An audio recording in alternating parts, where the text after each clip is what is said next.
With Dataflow Workspace, it's easy to secure user access so that each user only has access to the areas of the application that you want them to see. Let's have a look at managing user settings. Notice how we're looking at the user settings for a single application, the Festival Management demo. Based on the application you've selected, a list of users who have access to that application will appear below. Notice how I can switch between applications and how the assigned user list will change for each application that I select. With Dataflow Workspace, you can customize user access to each application. Now let's create a new user. Let's give them a name and select their user type. There are 3 user types.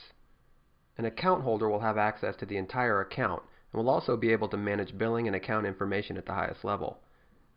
An account admin will have access to the entire application. They'll have the ability to set up new users, but you can also restrict certain areas of an application for an account admin. A user, by default, has no access to your system when it's created. However, a user can be fully configured for each application. Let's set up this new account at the user level. Let's set their login name, give them a password, and we'll be required to enter an email address as well. Now that we've created this new user, we can drag the user from the available users list to the assigned users list, and then we can fully customize the user's access to the application.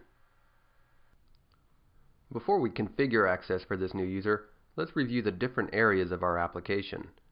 Notice how when we're browsing an application in live mode that it's split into several areas.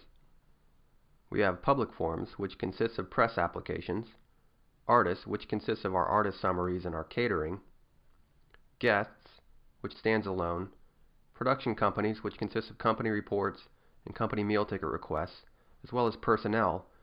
Personnel includes employee-specific meals, sponsors, which includes personnel, and vendors, which also includes personnel. And then we have our reports, which are separated into different folders, with various reports in each folder. Now, let's go back into the user settings and configure the access for our new user.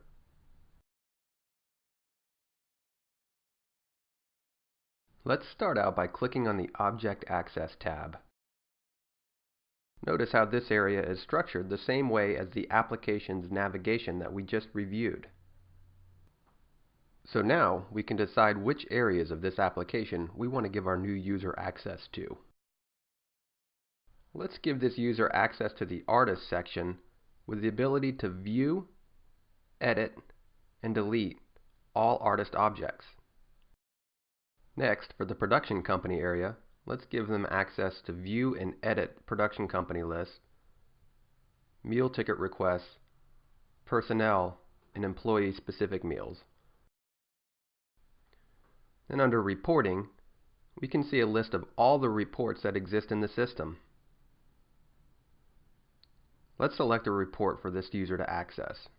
Let's give them access to Artist Catering. Now we can dig deeper. Let's look at all of the records that exist for each of the areas. Let's give them access to 2 artists. And notice under Production Companies there are 4 records. Let's not give them access to any of these. Now let's go back into live application mode. Let's switch to this new user. And notice that they only have access to the areas that we've chosen for them.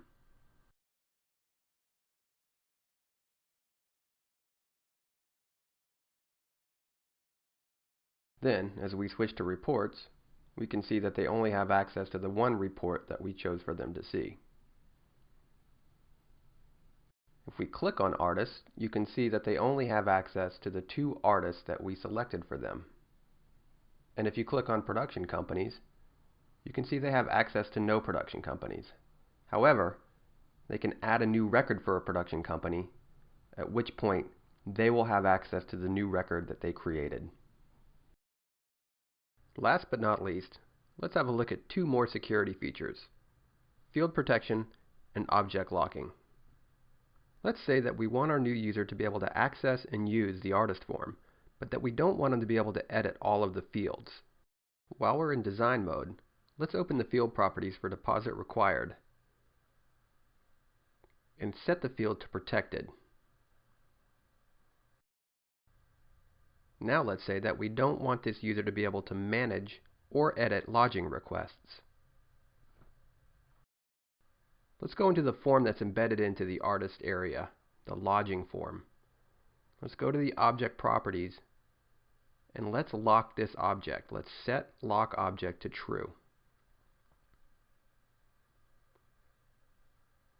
Now, when we log into the application in live mode and we change to this new user, we'll see that when the new user accesses the artist section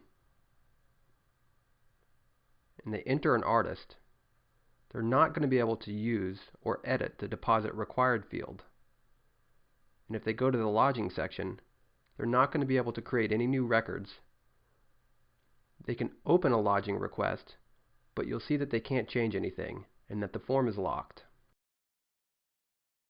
So let's log back in as an administrator. Go to the user settings, find the user we've just created, and edit his user properties. Let's go to Object Access, and let's give this user access to all protected areas for all artist objects. And then let's give them lock override privileges for all artist objects. Now, if we log back in as this user using the user switcher tool, we go into the artist section, open the form for an artist. Now that we've edited the privileges, you'll see that this user can again manage deposit required, and they can make lodging requests, even while deposit required is protected and the lodging form is locked.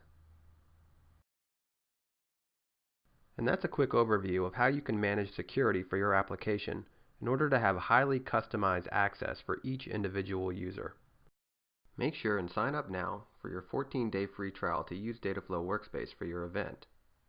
Take advantage of all of the features Dataflow Workspace has to offer in order to stay organized, centralize communication, and save money.